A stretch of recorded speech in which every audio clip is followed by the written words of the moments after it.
Hi folks, it's Matt from Giraffe Audio and we're doing our second Giraffe Audio Interviews. Today we're at Monochrome Productions with Tom. Hi Tom. Hello.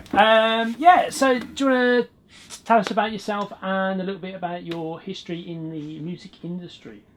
Right, I'm sure it's probably quite a common story to many people getting into bands as a youngster and things like that. I was always a little bit of a dork in the respect that when most people I think were getting into computer games and things like that, I kind of was more interested in a full track. I was always also not the sort of person that would kind of go, I really want to just be absolutely amazing at guitar or drums or whatever. I'd take up an instrument for a while and then try something else and then try something else, and then getting a full track meant it sort of blew my mind as having a guitar part and then this guitar part with it suddenly. Oh god, yeah, absolutely. And that was my Sega Mega Drive, if you like. That was kind of what I was more into. So I was a bit nerdy like that. And then just from that, it's a very rewarding thing to do, to kind of create music. And so I was doing that in my teens. Then I suppose late teens, early 20s, and that's how I got to know Nick. Is purchasing my first studio computer. It was configured. I think the stats nowadays would probably be laughable or something. Some sort of like a 20 gigabyte hard drive or something. It was pretty epic, yeah. And just sort of getting my head around the whole software thing, because at the time I was very nearly going to buy one of these digital desks with the recorders. Yeah, with all the the horrible dot matrix screens and things like that. And then just before I did, I investigated this software thing, and it was just. So what software was that? What software did you start? I think it was Cubase. Oh god, which was Cubase SX maybe, something like that. No, I think it was an older version than that. All strictly legit in the early days, obviously. Of course. No, we are legit. And then kind of. Always doing things for my own music and my own band and things like that. We'd had a few studio experiences which were fantastic, but not that I didn't want to go to other studios. I was kind of interested in how it works ourselves, and of course, doing it yourself, you can spend as long as you want on it, tweaking and tinkering. Yeah, which is a dangerous thing, obviously, sometimes, because you never know when to draw a line underneath it when it's your own material. But from then on, I just started to do lots and lots and lots of favours for people, because it was, I suppose, still fairly early days in terms of the project studios. So you were doing it for the exposure, kinda. And experiences. Yeah. I've always been, whilst I've always been in sort of rock bands and things like that. When in my past, I was always interested in very, very different stuff, and even if it was a type of music I knew nothing about, I'd enjoy the research and enjoy the everything about it, the beat mechanics to do with R&B or the so you'd always take something from the genres you weren't particularly working in, but you'd always take something from them. And the element of that I think has helped along the way. I do a lot of work with a lot of hybrid artists, people who are mixing rock with dance or indie electronic, all this kind of stuff where it's sort of blurring the line between organic and electronics. So I did a lot of stuff like that. Then I as with anything that's a project studio, I had a spare bedroom at my house, kind of turned into just duvets and foam thrown up everywhere, and just egg boxes. No, and just every paycheck from other day jobs that I was doing would just go into equipment, and some of it I still use. I don't know if I'm a hoarder, but I find it very difficult to kind of get rid of anything if I know that I've used it at some point in my life. I had a really enjoyable moment a couple of months back with a excellent band, where they wanted specifically a really, really sort of dreadful, almost like sample-like guitar sound, and I went, my Zoom 505 will suit that perfectly. I've just badmouthed Zoom. I'm sorry, Zoom. It was, at the time, it was a great unit, but it sounds just so fizzy and awful. But I was like, this is why I still got it. Yeah. Plugged it in, and it was exactly what they wanted. We'd referenced a load of stuff, and I was like, that's why I don't get rid of stuff. So, I'm not. I don't boast sort of lots and lots of super super duper equipment, but it's stuff that's kind of evolved. Yeah, along what the way. you've got has its place. Yeah, and even if it's used for one very specific thing, I know, and it gets sort of results that I like out of it, then I'll keep it. So yes, continue to do favours for people, and then people would sort of hear bits and bobs that I'd done and go, well, we've got to give you something, and I sort of go, well, no, to be silly, I love doing this. And it sort of went from there. Really, it's a kind of it's a very people were forcing their cash on you. It's a weird thing. You kind of feel, to start with, becoming your livelihood is a very strange thing. Yeah. You kind of go, yes, well, even definitely. if I wasn't being paid for this, I'd still be doing it anyway. Yeah. But I've always been doing jobs on top of other jobs, in order to kind of fund being in a band. My sympathy and empathy with bands is 1000%, because anyone that ever says to anyone, "Oh, in a band are you? That's cute," it's no, screw you. These guys basically are working a full-time job on top of their day job. I very much like to fly the flag and fight the battles for those sort of bands. They work very, very hard. We were the same, and we trying to sort of juggle touring, and I was teaching at the time as well, and doing private freelance work and working for working out of another studio in the West Midlands, and it was a lot. I think people do forget that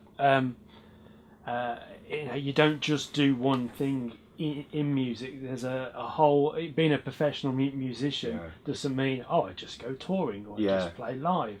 There's such a wide smorgasbord of jobs you undertake to keep doing your craft. Absolutely, everybody I know who's is managing or has managed to make a career in. I think there's that to people who don't know any element of the industry, see either kids kicking around in toilet venues, or it's Fame Academy, or it's like U2 Stadium. There's no understanding of what goes on in the mid range of that. And the gaps between, which are fairly large gaps. It's large, and it's graft as well, because it's people having to generate and seize their own opportunities with things.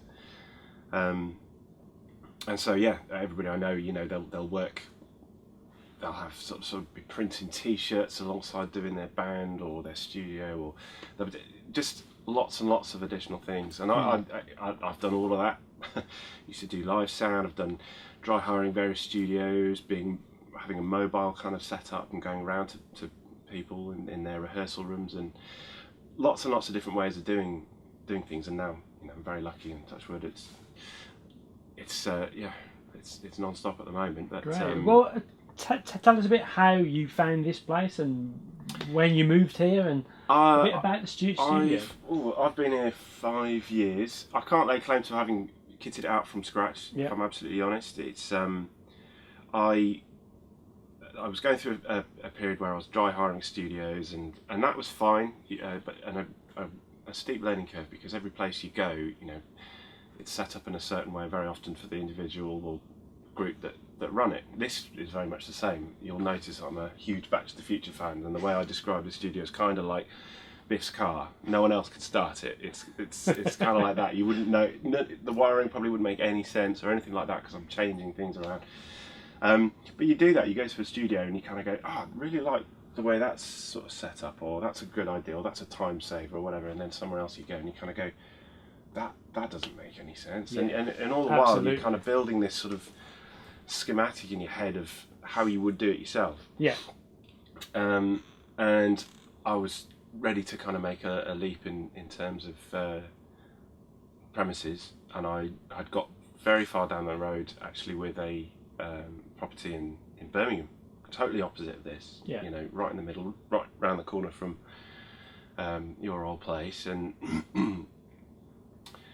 the very last minute I got wind of a small rural studio that was going to be, basically the previous occupants had to move out. They weren't making it work. I think it was a bit of I don't want to speak bad of it. I think they kind of done it as a bit of fun, maybe a bit of a project, and you need, studios are expensive to run, no matter what sort of size. You've got permanent outgoings, you've got rent, utilities, electricity. There's a lot of gear going on, and then all your equipment. It's a lot to keep it's not a cheap game to not at all be playing in. Well, that's kind of why people. It's an obsession, isn't it? Anyone who works in audio has got some sort of screw loose somewhere. It's an obsession. I mean, more often than not, you'll ask them, why do you do this? And it's because I have to. Yeah. Not because I want to. It's because I have to. Yeah. And something. Again, to use the computer game reference, it's funny because I sort of think, well, God, how can someone spend all day or all night playing a computer game? What a waste of time. Yeah. And then someone says, well, how can you spend hours tweaking a snare drum, moving coloured blocks around? Yeah. And that's kind of like, okay, yeah, fair point. Are you just playing Tetris? Is that what you're trying to say to us? Yeah, it's horses for courses, isn't it? But like, I think with any interest in creating an industry out of the creative arts, there's just something in your blood that you don't operate like anybody else. Yeah. It's the whole right 5 o'clock finished, I'm going home does not exist. It's not. It's and if it does, at your studio, whoever you may be, who are you working with? I don't think. I don't know. I don't want to sort of be speaking ill of that sort of stuff, but I think yes, you need and of course, every day is different. Oh, that's the bit that I love most. Really, is for a while when I started doing with my little project studio, I was getting lots and lots of sort of rock bands and heavy bands kind of because that's what I spent the first however many years doing. Yeah. And now I love the fact that it can be anything. I can have a metal band on one day, I can have a hip hop outfit on another, acoustic folk on another, or shiny pop. It's just anything. Voiceover stuff sometimes that's interesting because it's different disciplines and different requirements. So it's the always learning as well. Yeah. That's the thing. I don't. There's phenomenal, much better engineers than me. There's much better instrumentalists than me or whatever. But what I do enjoy is that every day I'm doing something different. Sometimes I'm session playing for people, or I literally my door is open to go. What do you need? If you need drums on a track, you need guitar, bass, you need programming or orchestration or anything like that, it can be done. If I can do it, great. If we need to get other people in, I've got lots and lots of musical resources where, that sounds terrible, musicians who are incredible players, and I'm always keen, this sounds very magnanimous, but I'm always keen to try and link people up as much as possible as well. Be a network. I mean, it's a weird place to be a network because it's in the middle of nowhere. It is in the middle of nowhere. Yeah, you wouldn't stumble across it, but at the same time, know a lot of people, and I'm always very keen to kind of link arms with trusted sources. Yeah. As well, So on that kind of vein, how do your clients normally find you? Do you advertise? Is it word of mouth? Is it a mixture? I don't do you know? know? Well, this is weird. I mean, at the start, obviously, there's a big push, and you kind of learn what marketing things work and what don't. And at the end of the day, we've got, everything's on the internet, on phones and everything. You're never more than 30 seconds away from communicating with anyone on the planet if you really want to. So I, started doing it, putting adverts in magazines, flyers, obviously all the social networking stuff. I have to admit, I'm dreadful at social networking, and I abhor it. I really can't stand the world we live in with social networking. It's important though. I fully understand it with creative art. It's a full-time job in itself. Yeah. Really. We try and do as much as we can, but it's still Well, it's something that I kind of in small doses. I kind of enjoy it. There's a nice interaction. It's something I wish I could. I wish I had the time to do. More thoroughly. Yeah, I think it's. But I'm guilty of sort of cropping up and disappearing for a long while, and that kind of looks worse. I've had people come to me and say, "Not heard from you for a while. Is everything all right?" And I'm like, "That's why you haven't heard from me. I'm end to end. That." I think there's a fine line between, like you say, not being on there at all and being on there too much, and it being just noise. Yeah, it is. And where that fine line is. Who knows? Yeah, and it desensitizes the recipient to what is of any interest as well. Yeah. Whether it be news or it's just a flood. So I think it's created a far less discerning world entertainment, you know, it's kind of everything's on an equal footing. I mean, obviously we're not here to scathe social networking, but having said that, you know, to start with, I did do a lot of that, and I have every intention of sort of doing a lot more. But it's a nice community as well, because, you know, bands, it's a nice back scratch kind of thing where I'm never very good on camera, and so I don't like to be in any sort of pictures in the studio, but I'm always keen to sort of, you know, photograph or evidence what's going on with the band and shout loudly about them, or point what they're doing to people that might be, you know, have interest in that sort of thing. So, yeah, and by doing that, it comes back. Well, yeah, absolutely. I mean, that's not what you would hope. I'm not doing it in terms of, well, I'll post this about you guys. If it's just something you do. I think all my clients know. I'd like to think, you know, I'm pretty genuine about reasons for doing it. I'm not sort of on the Scrabble all the time. And to start with, I was, you know, you take any job at any time, and now it's kind of there's been times where bands I think they appreciate our honesty. With regard to sort of sound engineering now, this horrible term, fixing the mix, fixing the shrink wrap. Well, bands. I keep saying bands. I don't mean specifically bands, but any sort of musicians. They're aware of that as a thing. Like, I don't need to be that good, or I don't. You know, this can all be sort of fixed up. Yes, to a point it can. But if we get it right first. Yeah, and fixing anything in a mix still doesn't make it a good song. So I'm always keen to work from the off. Yeah. And I get the source material correct, and the rest will follow. Absolutely, and again, anyone that's worked with me before know I ask a lot of questions, to the point where I know when, you know, bands have been to other studios before and they're kind of like, "Ooh, this funny haired bloke asks a lot of questions. What's that about?" And I'm kind of, I'll do the question asking today. and it is kind of, to me, that's the very start of doing this bit right. Yeah. Because if we're not all on the same page, it's going to be a bit ambiguous as to where it's meant to go. And sometimes asking those questions actually helps the musicians ask themselves introspectively a little bit, hold the mirror up and go, well, what do we want to do?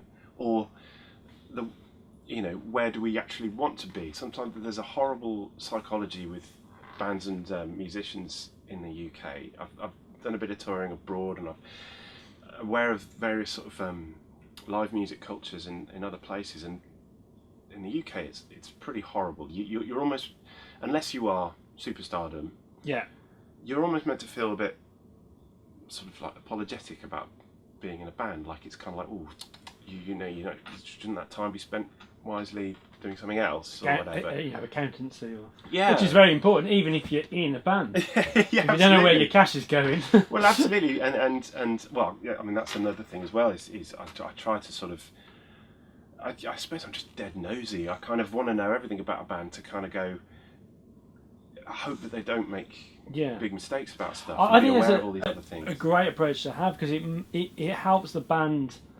manage their expectations, which, especially in a recording studio, what they think they're going to get out of the time they've booked can be wildly different to what they can actually get out of the time. And there's a lot that they can be doing on their end to make that work. And I'll say that I will try and scale down any project to as cost effective as it can be, and I'll give them pointers and even do things. I'll do free pre-production sessions here and there sometimes, or I used to.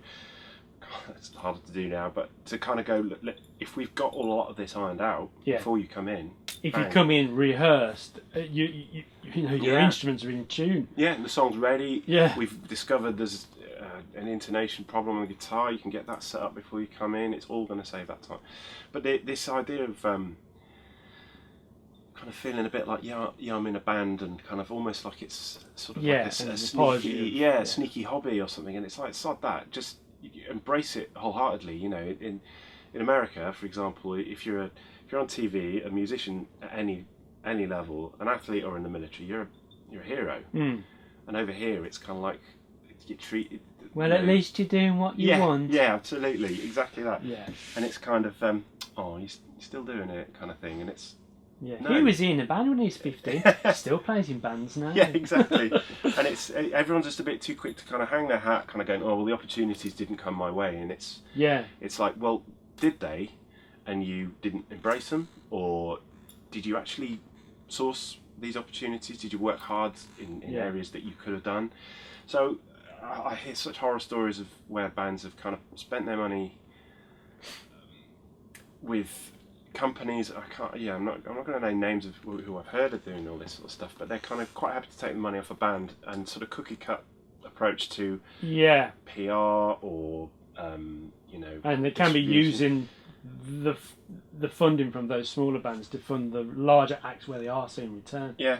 Which, not exactly. It's not a level playing field, and they might be missing a trick with some of these younger bands. At the moment, I'm working, in addition to all of this, to be setting up hopefully other opportunities for the bands that I don't want to say deserve it, but the bands where it's pretty clear they put the work in. They want this, and they're aware of how much work it is. You know, the amount of additional work that goes around.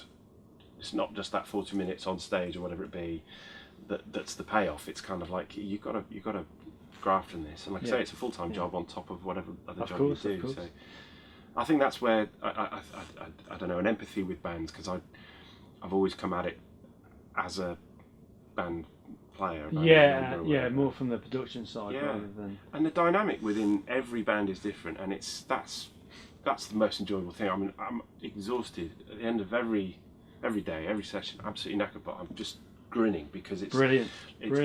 We've largely spent 80% of the day laughing, because musicians are inherently funny or quirky, or and in here I think they feel a sort of safe haven. It's a bubble. Yeah. And it's like, whatever you say, whatever goes on here, it doesn't matter. If you cock up, if things don't go well, we'll work around anyone's schedule so that everybody's happy and everybody's comfortable. To avoid that horrible red light syndrome. There's weird things. There's obviously lots of technology, but we have very specific other things in here. This is the veto button. Okay. It was a stop smoking thing, but now we operate as a veto button. So if anyone feels pretty strongly about something, it doesn't have to escalate into a band argument. Just call the veto button. Brilliant. That's what we need, Well, that's a nice segue into my next question, which is let's talk a little bit about the kit.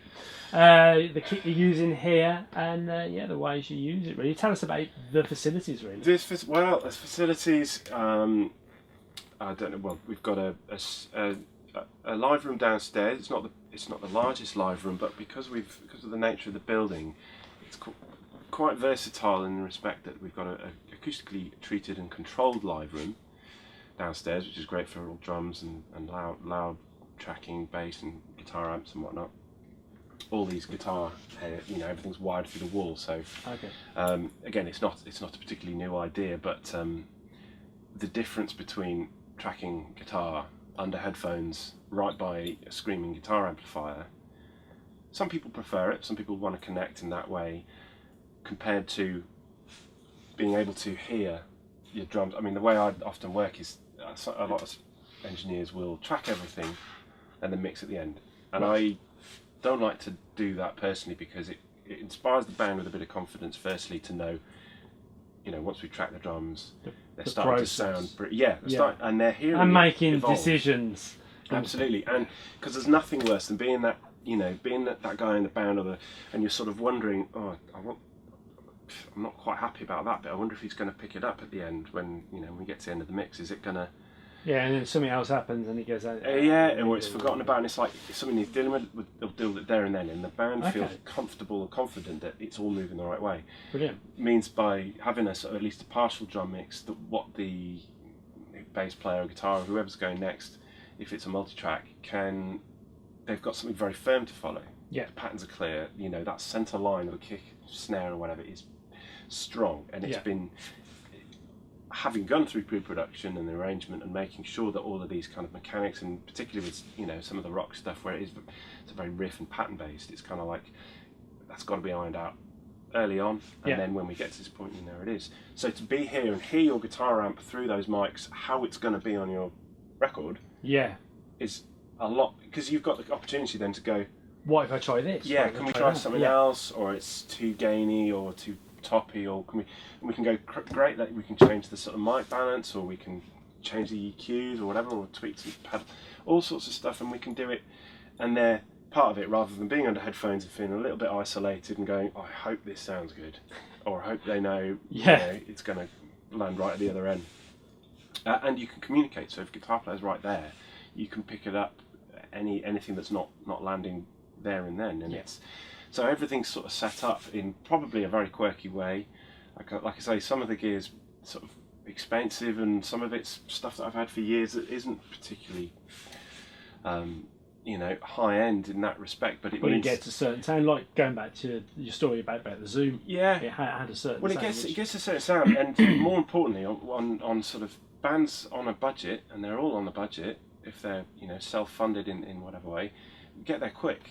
Yeah, that's the thing that can dilute a session, is when you're ready to go. I'm feeling fired up about something, and then it's kind of like, okay, well, give us half an hour, 45 minutes, an hour to get there with the engineering side of it and the mic and everything. That will all be done, of course.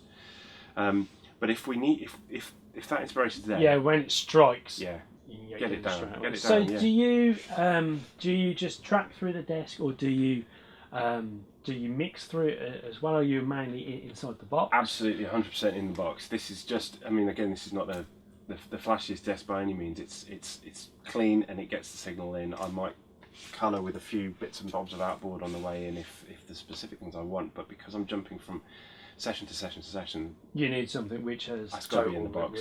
Absolutely. So with your outboard gear, are you using that just to track through then and not sending it back out? Unless there's some very specific effect I want to send it back through to achieve. So what kind of stuff are you using within the box? What software do you use for predominantly Logic Studio. Yep. I trained on Pro Tools and whatnot as well. My beef with Pro Tools is that they change things too often. Right. And at least with sort of Logic, they kind of, you know, they stay for a good 5 or 6 years on the same sort of platform. Then they change all the key commands. Yeah, turn it back to front. Yeah. But I use a lot of third-party stuff, a lot of Universal Audio. Excellent. I love their hardware. I love their software. Yeah, they do an absolutely great job on both. But it's a heartbreaking purchase to make. Putting your card details into a website and you've got nothing to show for it. But when you use it in a mix, you've got something to show. Oh for. wow! Yeah, it speaks for itself. So, any particular favourites there from the UA stuff? The Pultec EQs, I think, are killer, great for guitars. They just, even if you're not really boosting or cutting, there's just something, because it's all some character there. All the analog circuitry's been emulated as well, so it's just doing fab stuff. All their compressors, you know, the 1176 and LA2A, all of these things with a specific signal chain. Again, you find a groove and you find certain things that you go back to. I'm never, like I say, I never approach everything in the same way. Well, I'll always put this followed by this followed by this. You can't treat source that way, I don't think, it's very program dependent. And who you're working with. Yeah, absolutely. Well, it's the mentality of knowing the minute you've heard a source in your head how that's meant to come across on the track, you know, and work backwards from that. I think that's sort of my approach. But I use Universal Audio Waves.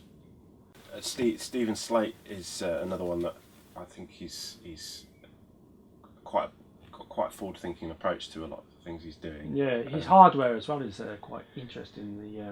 The Raven stuff. Yeah, which, it's very That's a very futuristic. Very we know a few people who are using those, and they get on with them fantastically. Really like them. And they look amazing. Always helps. I was curious about this thing where you can sort of program in massive amounts of key commands to do a process that you do a lot, for example. All that time saving stuff. So scripting stuff. Yeah, he clearly knows what people kind of want. I mean, I just like the company ethics. They're very honest. This is something else where if they've released something there's been a problem with, he's very honest. He's very open-hearted, and not some of the other companies kind of go, well, no, that's how it is. Yeah, they kind of sweep it under the carpet, like get this update out quickly or whatever, and he goes, oh, sorry, we're working really hard. You know, something slipped through the net here or whatever. Yeah. Communication. Yeah, you don't, as long as you communicate, and that's a fundamental thing that goes right way back to the artist. Yeah, absolutely. Everybody's got to know what the intention is. So, any particular pieces of gear that you're interested to get into the studio? Stuff you've been seeing that's been released recently, or not even, just stuff you think may improve your workflow or improve the sound? Well, does the shopping list ever shrink down? No.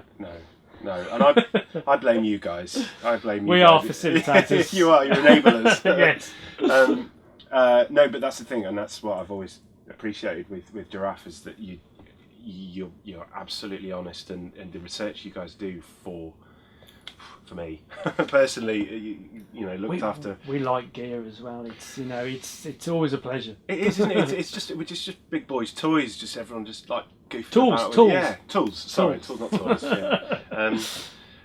So the shopping list never ever ends. It's just then a case of sort of budget and priority, really. I am as you know, I've been sort of using this until I finally make a decision. I'm very interested in this sort of 500 series stuff, whereby like SSL and Ocean Audio, I think API do one as well. I'm not sure, where they're desks with the 500 series slots built in. Right, yeah. So you've got the XL desk by SSL. You've got the box by API. There's a few. This Ocean Audio, which I think is something to do with Malcolm Toft. Which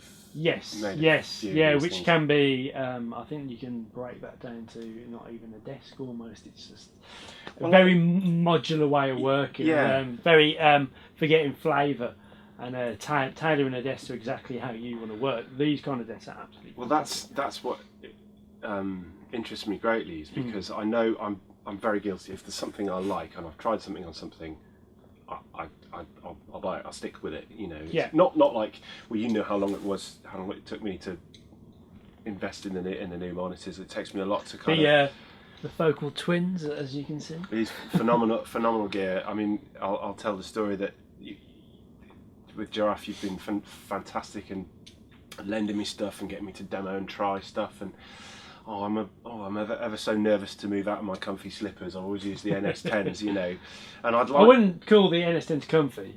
Well, I suppose the amount of investment in learning them, I think the amount of time it takes to get get with them, to mould them. Yeah, and I just didn't. I always thought, yes, I don't like these other monitors you've shown me. I've saved myself some money, and then you gave me these focals to try, and that was it. I was sort of.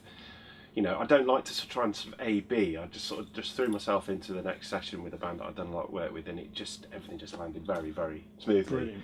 And as you'd said, anything that not speeds up a project like it's just something to hurtle through, but anything that kind of gets smooths out the workflow. And I was like, well, it's a no-brainer. They're great. They're fantastic. So when I've made final decisions on that sort of stuff, that will be the desk maneuver, but. Something I don't know. You're probably all out of shot.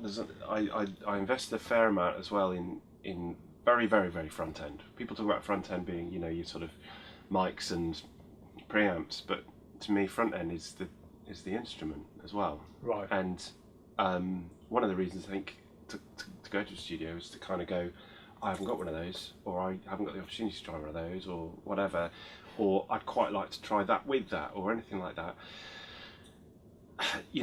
There's 20 odd, I think in total, including everything that's in the cupboard, 20 odd different guitars and I think that's a great approach, because I think studios sometimes this signal path is such the focus that actually like you said, the front end, the actual sound source itself is that being available to the artist is a brilliant way to work. Well, this is the thing. Like going back to when I say I ask a lot of questions, and we'll reference like crazy, you know, and it's important for bands to know how to reference properly, I think, because what will happen sometimes with sort of younger, less experienced bands, they'll reference and they'll just reel off a load of bands that they like. Yeah. That's not referencing, because all you're doing is telling me stuff, and that's cool to know. Yeah. But referencing what you want to sound like with the bands that you actually feel, you know, who would you sort of sit alongside? I mean, the question I always say is, when you buy a track on iTunes and it says people who bought this also bought, like, let's hone it down. What would be there? Yeah. And if there's the kind of things that you're sort of saying you would like to sound like aren't achievable with the gear that you've got, then the chances are we can achieve that. It's up to you then thereafter if you want to go and change your gear up or invest in different things, but don't scale your project down based on your own limitations. You know, it's kind of like, let's use everything. And if the most beautifully recorded guitar amp, the most phenomenal outboard, beautifully mixed, if it's the wrong damn guitar and the wrong guitar sound, you're chasing your time. Yeah, it doesn't matter. It's not going to sound how you wanted or how you had in your head. So sometimes that can be something strong. I'm never sort of going, oh, don't use that, use this. You know, we'll do what we can, and it's just sometimes to have a greater range of tonality in the track or whatever. Sometimes just something else in there will. I suppose for the musician as well, it's the excitement of being I have to try these, for example, guitars or basses, which they wouldn't, you know, they're years off owning one. Maybe, yeah, absolutely. Or sometimes would have never. I mean, the cupboard's full of just weird and wonderful toys and pedals and noisemakers and just anything. We've done such wacky stuff here before, and that's kind of fun. You know, is people whacking barrels, stamping down the staircase, clanking chains. We've put EBOs through. Department in. I swear, like, you know, anyone walking past the door would kind of wonder what goes on in here, because it's some strange sounds. You know, we had eerie kind of delay feeds split up the corridors and mic'd in weird and wonderful ways, where it's kind of, that's part of the fun. That, for me, that's the beauty of being in a studio, doing all that weird stuff, and trying all those things out, and going, actually, that sound worked really, really well. And there's a story behind it. Exactly that's the thing. It's kind of like creating a record. It's, you know, it's very easy. You've got GarageBand on your phone now if you really wanted to, and that's great. You know, notepad ideas, but being in front of just in your bedroom on a computer and creating, and that's a great thing to do. But it's not an event. The physicality of music. Yeah, I mean, that's the thing that I could bore you to death with, just brilliant stories of sessions and what's gone on here and how this happened. And if you listen really carefully underneath this, we left this in because it was just a moment that happened at that time. And I think there's a charm to it, and that absolutely there's a story behind it. Yeah. Well, that again, I do waffle and I get very romantic about sort of music creation and bands and their identity. The identity. There's a beginning and end part that people forget, I think, about music creation, where they concentrate on their technical ability and accuracy, and very often songwriting things they've learnt off YouTube, they've seen someone else do and everything, and that's cool, that's really cool. If it works, it works, but the bits that are often forgotten that I think are the most important, you know, this bit in the middle, it's very well performed, very well recorded, great sounds, etc., etc. If there's not this bit at the beginning, which is the identity, and the emotion. Well, the identity at the front, know what you are. You know, everybody's done this in a band where you go, so what sort of band are you? Oh, well, you know. Yeah, kind of, sort of, a bit of it. Well, you need to hear it and make your own mind. You haven't got time for that. You know, if there's an opportunity there, what the hell are you? Because the minute you try and appeal to everyone, you're not going. No one's going to like you. Lose. Yes. Okay. So your identity at the front. Sorry, I'm waffling. But identity That's at the front. Absolutely fine. But then after you've pinned that identity and you've gone through all this, hopefully, you know, a great song, great arrangement, it's doing what you want the music to do. Yeah. That last 10% or probably more is this word charm, and that's the thing that hopefully by working with somebody who understands what you're trying to do and will insist on getting that out of you, that's That's an important part. That's the difference between a recording and a great recording. Well, yeah, or just something memorable. You know, again, there's those times where every so often, you know, the phenomenal performers, but there's just something that just gives you goosebumps, and I kind of think, wow, I just witnessed that. No one else will. Yeah. That won't happen again that way. If I try and get them to double that or copy that or do that again, sorry, it wasn't recording. It's not going to happen. We've lost it, you know. They thought that button was latched. Yeah, that's it. When we spoke about that, the dangers of latch. Talk about, yeah. There's a whole story. Yeah. About that. Okay, well, to wrap up then, two quick questions. If you could go back in time, Back to the Future. Yeah. Whoa! Beautiful segue. Do I like you that, like? yeah. Yes. Hang on. It's important. That was a reference. We've got to include the DeLorean.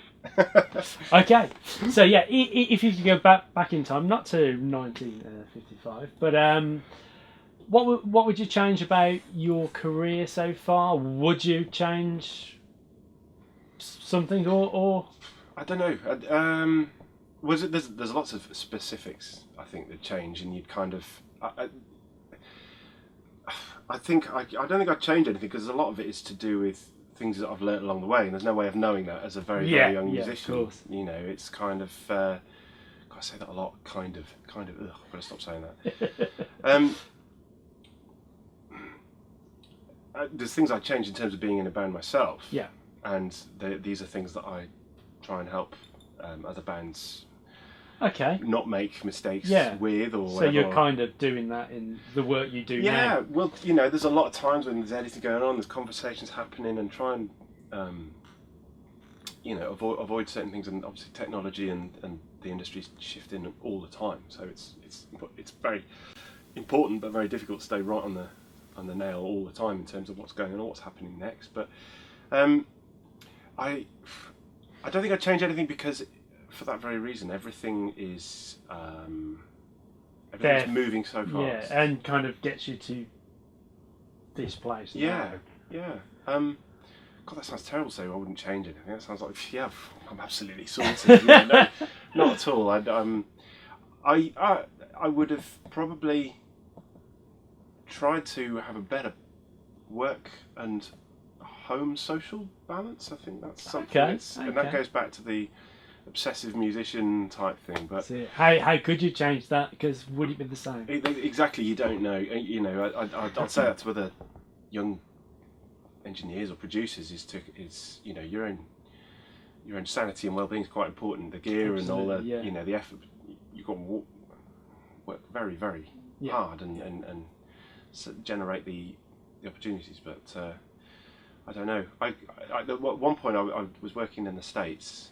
And I've often wondered, I was asked to manage a studio out there, to move out there, visas and everything. And I'd done a few sessions out there, and I was very, very close to going and doing it. Yeah. So did you veto? Well, it was something I kind of thought, I've often thought, I wonder how things might have been different.